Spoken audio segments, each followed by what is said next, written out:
Hello gamers, it's MtG here back with another Magic the Gathering video, and today we're doing mono green Stompy stuff. And this is Throne of Eldraine style too. And I'm actually doing this in the Throne of Eldraine early access event through MtG Arena. And I have to shout out Wizards of the Coast for inviting me to this sweet event and giving me this account with all these cards and gems and whatnot, so I can do what I want for one day. Now, I made a lot of videos this day, so if you haven't been to my channel before, if you're new here, feel free to check those out. This will be a later one of many, so there will be a lot of new decks, new deck techs and stuff on my channel, and if you want to see more of those that are going to be upcoming, be sure to subscribe so you see those.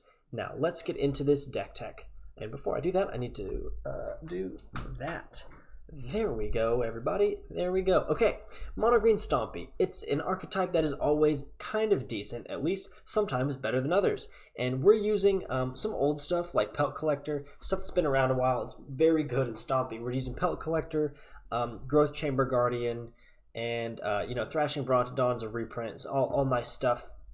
But we've got a lot of nice, new, crisp pieces that we're going to put into action today. So one of those is Gilded Goose. This is our really only ramp piece in this deck, and the main reason we're playing Gilded Goose is because this allows us to play Gilded Goose on turn 1, and then on turn 3 we're already playing a 4 mana creature, which is what we really want to be doing. We want to be playing Questing Beast or Shifting Ceratops on turn 3. That's going to be pretty nice. It's a pretty nice line to play if we can get one of these bad boys down on turn 3. It's solid. Before I get into this guy, we're going to talk a little bit more about the earlier plays. So we do have Growth Chamber Guardian. This is always a good 2-drop, especially following Pelt Collector. It's really nice. It gives us a lot of value and can allow us to just kind of beat our opponent down pretty early. Now, Wildborn Preserver is another good option here. This is a little bit weird for this deck, honestly. I'm not sure if it fits in perfectly, but I actually do like it quite a bit. We can flash it in as a 2/2 as a blocker if our opponent is playing some early small creatures. We can flash it in and block them, and we can build this up to be pretty big later on in the game, just by using some extra mana, right? Extra mana that we got when we're playing smaller creatures. We can spend X and put +1/+1 counters on Wildborn Preserver. And pretty much everything, in fact, everything in this deck is non-human, and that's all it has to be, non-human creature. And we're playing elves, we're playing birds, we're playing dinosaurs, giants, dinosaurs, and beasts. Okay, so enough of Wildborn Preserver. It's a nice card. It's pretty good. We're playing 3 Once Upon a Time, and the main reason we want this is to play this at the very beginning of the game, because if this spell was the first spell you've cast this game, you may cast without paying this mana cost. That's pretty nice. Then we look at the top 5 cards of our library. You may reveal a creature or land card from among them and put it into your hand. And now, this can help us not only fix our lands. If we have too few lands, we can kind of switch them out, basically. This is a 0 mana spell, so we just go ahead and use that and pick up another land, or if we have a good start already with Gilded Goose or Pelt Collector, we can pick up a Questing Beast, something like that. Or if we have these creatures in our hand already, we can get the smaller creatures to start us off early, kind of whatever we need. It's really nice, fills holes for us. Other things we're playing down here, Voracious Hydra. You've seen it before. Voracious Hydra is good, right? It's going to be solid. This is a decent piece for removal purposes. You can get it to fight creatures your opponents control, or you can just play this as a very big Hydra creature. We are playing 1 Finale of Devastation, and the main reason we're playing Finale of Devastation is because in the late game, we're going to be having a lot of mana at our disposal. Most of the time, we just want to be playing creatures straight up, but we're going to have a lot of mana at our disposal because we're going to have Great Henge, potentially, and we're going to have potentially Nissa, Who Shakes the World. And both of these are going to be allowing us to get extra mana to use for Finale of Devastation as kind of a win, like a just super powered win spell. Okay, other creatures that are new. Yorvo, Lord of Garenbrig. This is a legendary creature, giant noble. Yorvo, Lord of Garenbrig, enters the battlefield with 4 +1/+1 counters on it, so it costs 3, comes in as a 4/4, and then whenever another green creature enters the battlefield under our control, put a +1/+1 counter on Yorvo. Then, if that creature's power is greater than Yorvo's power, put another +1/+1 counter on Yorvo. So most of the time, the creature's power is not going to be greater than Yorvo because we're not playing a bunch of huge creatures, but the fact that all of our creatures are green is going to be making Yorvo pretty substantial. Like a 4/4 for 3 is already kind of decent, but if it continues to get +1/+1 counters on it, that's really good. That's really good. Shifting Ceratops, this is kind of a powerhouse in M20. It's not amazing, but it is good for our purposes. I think this is all, like, I think you could potentially play 4 Questing Beasts, but since it's a legendary creature, I wanted to only play 3, and I subbed one out for a Shifting Ceratops. Obviously, I think Questing Beast is significantly better, but it's also $19 right now, I believe. So if you're playing this in paper and you want to budget a little bit, maybe Shifting Ceratops is slightly cheaper. I actually don't know, but I'm pretty sure it's cheaper. Okay, Questing Beast. This card is a monster. I mean, actually, it's a beast, but it's a monster of a card. It's a 4/4 with Vigilance, Death Touch, and Haste for 4 mana. That's awesome. We can play it, immediately be attacking and blocking with it, and it's got Death Touch. And it has several upsides. So Questing Beast can't be blocked by creatures with power 2 or less, so that means we're going to be getting damage through a lot of the time. Our opponent can't just chump block tiny creatures to it. And then another thing is combat damage that will be dealt by creatures you control can't be prevented. That's not going to come into play a lot, but it might, and eventually if a fog kind of thing comes back into standard soon. And then the last one is whenever Questing Beast deals combat damage to opponent, it deals that much damage to target planeswalker that player controls. That's really good. I mean, that's good, right? It's awesome. Okay, we don't have to talk about that anymore. Let's talk about the Great Hinge. This is a legendary artifact. It costs 7 mana and 2 green, and then it costs X less to cast, where X is the greatest power among creatures you control. So in most circumstances, we're going to be able to play this fairly early. We're going to have a 4-powered creature at least on the field in almost all circumstances, right? We can get Questing Beast. We've got Yorvo as a 4/4. A Growth Chamber Guardian, once it's adapted, is a 4/4. So we're going to have some pretty big creatures on the field. So this should be costing, what does that be? What would that be? 5 at minimum, right? Like, should be costing 5, potentially less than that if we're able to build up Yorvo, or we get a big Voracious Hydra on the field, or build up Pelt Collector somehow. But once we get the Great Hinge down, this is a really good like artifact to have on the field. You tap it, add 2 green mana, and you gain 2 life. That's already decent, right? But then, whenever a non-token creature enters the battlefield under your control, you put a +1/+1 counter on it and draw a card. This is what is going to be key in the late game to us not just completely running out of steam, right? Even if we get board wiped, all of our creatures are dead. If we have a single creature in our hand, we can kind of continue to get cards in our hand, and our creatures are going to come into the battlefield stronger and stronger than ever, right? Though I will have to say this is a legendary artifact, so we don't want to play a bunch of them, and this is kind of like a something we don't really want to have crowding our hand early on in the game. It's something we want to draw into, really. So we only have 2 of them in here, but it is going to be actually pretty nice for us. Then we're running 2 Nisso Shakes the World. This is, again, another pretty nice piece. Not only can it create creatures out of our lands, it can it makes our lands not deal more damage. It makes our lands tap for more mana, which is going to be allowing us to cast Great Hinge earlier, or Voracious Hydra for bigger, and Finality of Devastation for a big ol' wombo combo at the end of the game. Other things we need to talk about is Castle Garenbrig. Castle Garenbrig, we're only playing 2 of it. You could probably play, I guess you could potentially play 4, but I really feel like maybe you want to have more forests in here because of Nisso Shakes the World, because Castle Garenbrig is technically not a forest. It's a non-basic land that taps for green mana. Anyway, so Castle Garenbrig is good because we can spend 4 mana and then tap it to add 6 green mana. So basically, once we have this on the field, if we have 5 lands on the field, that's going to get us 6 mana. So that's going to be like pretty good, but the only downside is that you only spend this mana to cast creature spells or activate abilities of creatures. So that's going to be helpful to cast Shifting Ceratops and then give it haste and trample on the turn that we play it, or to cast Voracious Hydra for big money, or get a Growth Chamber Guardian down and immediately adapt it. Sorry, it's late and I'm talking a little bit slow, a little bit wonky, but hopefully this is all making sense to you. I think I'm done talking about the deck. I think we're going to go play some games and see how it does. I've played it a little bit so far, and it's performed very well. I hope that holds up, and I'm not a crazy person leading you astray. And that has never happened before. I've never played a bad deck on this channel. Are you kidding me? That's okay, that's not true. I play bad decks all the time. Hey, it's Kamikaze Jeff. If you've ever heard of MtG Jeff on YouTube, he's a good guy. Look him up. He's cool. Cool stuff. This is a great hand. Wonderful, wonderful hand here. The question is, though, here's a question. So we go Gilded Goose. That means we could potentially play Yorvo turn 3. I mean, we could play Yorvo next turn. Okay, no, we go, I think we go Pelt Collector here. You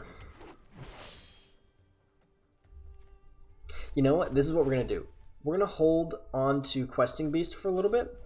We're going to go, yeah, we sacrifice a food. I'm going to play this, buffs up Pelt Collector, and then Yorvo is going to buff up Pelt Collector again, and we're going to be swinging in for a bunch of damage next turn. Unfortunately, we're going to be pretty much out of cards at that point. Johnny's Pridemate, we ain't even worried about that. Oh, interesting. That is really interesting. Okay. You know what? Let's play Thrashing Brontodon because this is actually gonna be good. Okay. We're gonna attack for 5 this turn, and we've got a blocker for Johnny's Pridemate. Unfortunately, they're gonna be doing some life gain shenanigans. So that's kind of a bummer. If they block Growth Chamber Guardian, that would be kind of nice, honestly. Yeah, I didn't think they would. So we want to get Yorvo, Lord of Garenbrig, down this turn, and if not, we can play, yeah. If we draw a lane, we could potentially play Questing Beast. I'm not sure that's what we want to do. Okay, yeah. I think this is a better play. We go Yorvo this turn. It feels like they're holding on to the Murderous Rider right now. They're going to kill somebody. Who are they going to kill? Probably Pelt Collector. Yeah, Murderous Rider kills Pelt Collector. And they take 2 damage. And then we do that. As I said before, if they block Growth Chamber Guardian, that's fine. If they go to 10 life, they're super okay with me. Hopefully we draw a Forest here, so we can just play Questing Beast and kind of kill our opponent. Yep. Questing Beast. Can't be blocked by Johnny's Pridemate, so that's good. Because they have power 2, and if they don't block Yorvo, Lord of Garenbrig, they're going to go to 1 life this turn. That's pretty ridiculous. That's pretty ridiculous.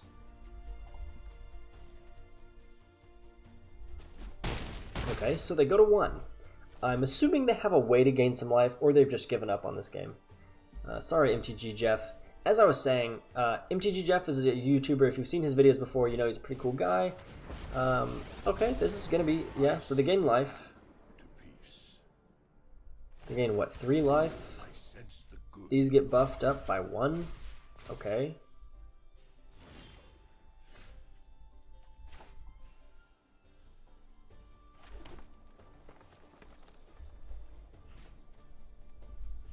And we kill him. Sorry, buddy. He makes good stuff. He's a cool guy. You should check his channel out.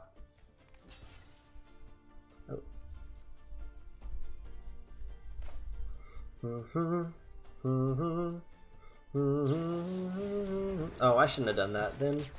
Oh well. I should have waited on Wildling Preserver. I was doing that to buff up Yorvo, but I didn't need to do that.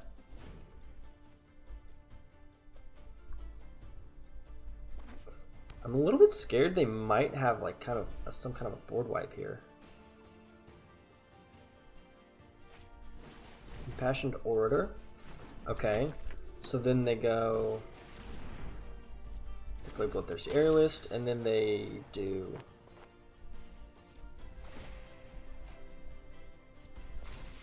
Create an... Okay, well, they're dead. Okay, they're dead. They're dead. We killed them. Yay! Yeah, this is a pretty menacing thing we got here. That wasn't good. That was not good English. Pretty scary deck we've got put together here. I'm fading, you guys. It is late in the night. I'm working late trying to get a bunch of videos made while I've got this. Is this... Sorry, I lost my train of thought there. Okay.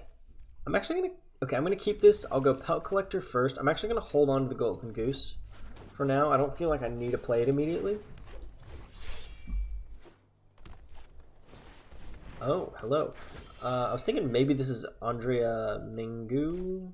What, you know what I'm saying? Know what I'm saying?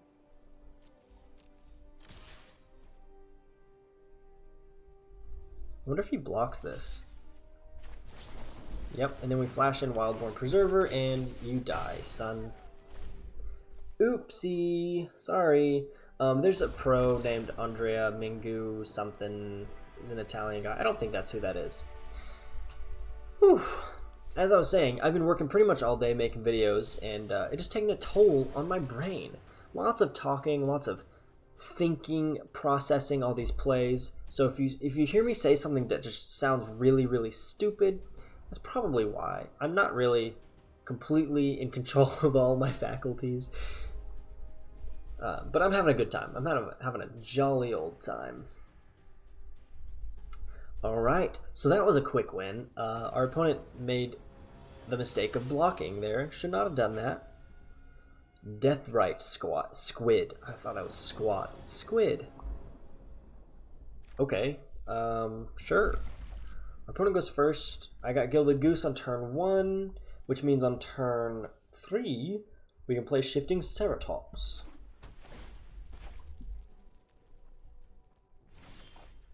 Cool. Cool. And we got Wildborn Preserver on turn 2, so that's good. Oh, excuse me. Huh. Lovestruck Beast. Okay, I'm actually gonna do Pelt Collector and potentially play Wildborn Preserver on their turn. I want to see what they do here, though. I'm guessing that they're just gonna play Lovestruck Beast here.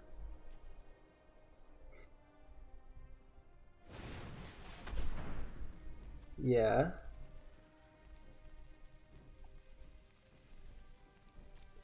Resolve that.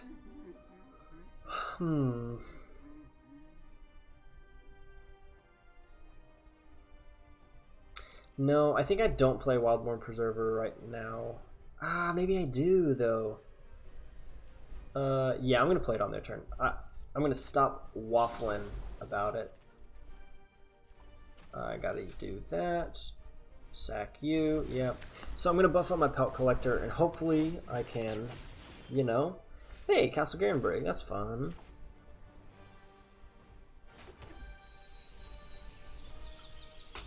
Oh gosh, did you hear that noise?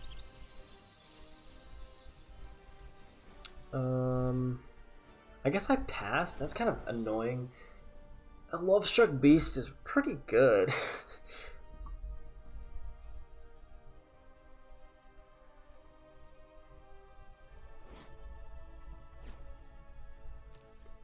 Pass 2 attackers.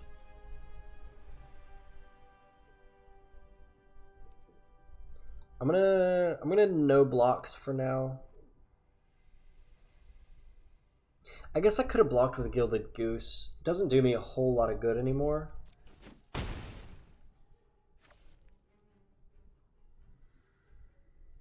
But I do want to see what they play here. Potentially another Lovestruck Beast. That'd be kind of annoying. Foulmire Knight. Oh, they're using the ability. Okay, that's fine. I'm gonna flash in a Wildborn Preserver.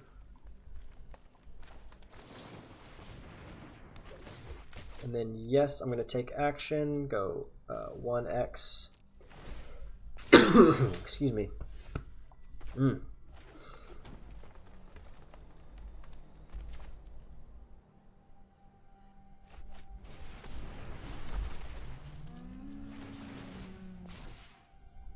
Decline, decline. I can't do that, so I will just attack.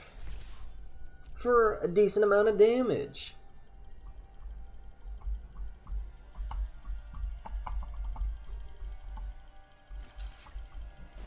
Okay, they block. So we take them to 14. I'm concerned that there's going to be a questing beast coming down here. And if there is a questing beast, honestly, I'll just probably block it with shifting Ceratops. That's super okay with me. But I feel like this deck seems built around getting Lovestruck Beast down early. I'm guessing because we're seeing Foulmire Knight. That's another 1/1 that they can play on turn 1 and then play Lovestruck Beast quickly after that. I'm guessing there's probably a Murderous Rider that they have in their hand that they'll probably... Okay, no. Death Touch creature. Assassin's Trophied. Okay, yes, take action. I do want a forest. MtG? Okay. Ha ha ha ha ha. Fool. Deathrite Squid, you're a fool.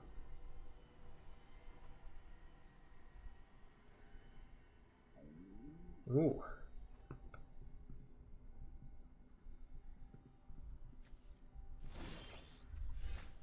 Okay, that's something. Let's see, what can we do here? We can make this a 4/5, then double it.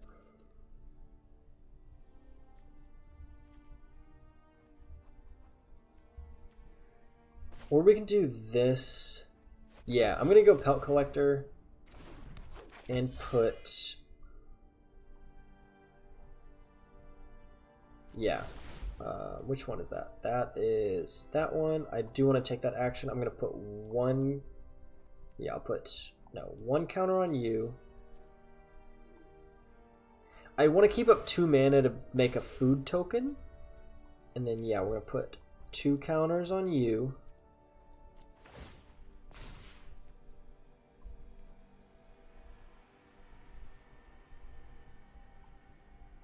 And then I'm going to pass the turn. Things are about to get crazy. That's all I'm saying. Things are about to get crazy. We're going to be able to kill Lovestruck Beast with Voracious Hydra. Oh, Rascal Vivari Queen. Ugh. Okay, let's see what they kill here. I'm guessing she either sacks something. She either sacks Foulmire Knight or she destroys... Okay, destroy Pelt Collector. That's fine, yeah. So you get a counter. Guessing no attackers.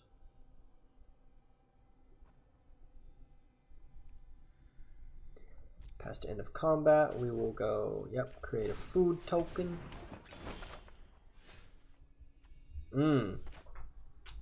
Yorvo. Hello, Yorvo.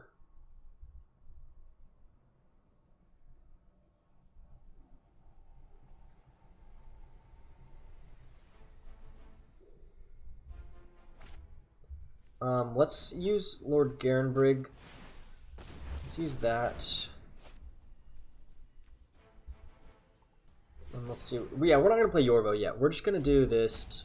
We'll sack the food... Can you work, please? We'll sack the food token so we can play you for 6.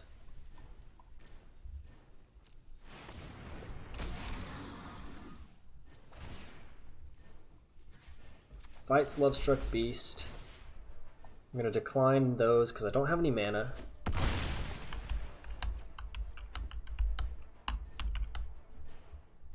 And I'm going to attack you like so, and then I will attack like so. I don't care a whole lot what Foulmire Knight blocks. You block Wildborn Preserver. Fine, I lose a 5/5, but Pelt Collector becomes a 4/4. And I've got a huge board. My one fear is that they've got Finality right here. That would be a bad news, Bears. Because I would lose 3 creatures. But my guess is they don't have a board wipe. What do you got, Deathrite Squid? What do you got? Oh, Questing Beast. Hello. Yeah, we block that. right? Do we block that? Let's see. If we don't block that,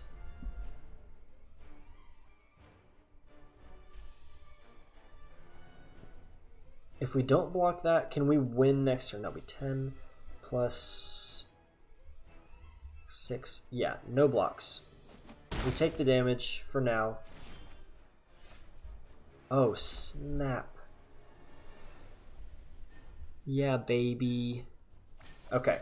We go Great Hinge. We go tap you, and then use this. So we can play Yorvo for 3, and then put 3 counters on Wildborn Preserver. Resolve. Yes, take action. We're going to put... Oh, this is so good. Oh my gosh. Pay... Why? This is a creature's ability. Only to cast creature spells or activate abilities of creatures. Is this not an activated ability? Are you serious? Can we not do that? Whatever. Okay, I guess we play Growth Chamber Guardian then.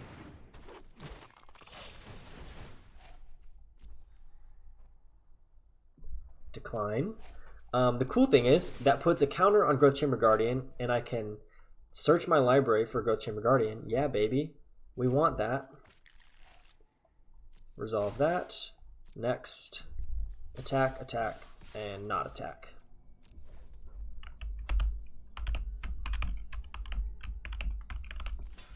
This is so good. It's ridiculous. Yeah. Okay. What are you gonna do? Play another questing beast. Cool. Don't care, man. I don't care. Yeah, sure. Give me that forest. You just made my pelt collector a 6/6. And I've got a questing beast in my hand ready to destroy you. Sorry, homie. You're dead.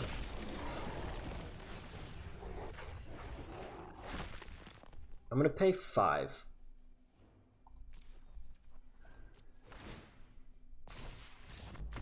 Yeah, that's insane. This deck is awesome. Oh, I love this. I love it so much. I'm gonna keep track of this deck list for maybe some tournaments or something. This has been a real treat. I love the Great Hinge. I love Questing Beast. Yorvo, you're beautiful. Wildborn Preserver. What a fantastic deck. I love this. Okay, that's gonna be it for this video. I do appreciate you guys watching this, and yeah, let me know what you thought in the comments below. I'm really hyped on this deck. If you're not, if you think it's overrated, let me know. If you like it, let me know. If you have suggestions for maybe some slight tweaks to it, or just requests for decks you want to see me play in the future, let me know in the comments of this video. I will hopefully respond to you, but I will definitely read it. So, see you guys in the next one. It's been my pleasure, and have a good time out there in the world.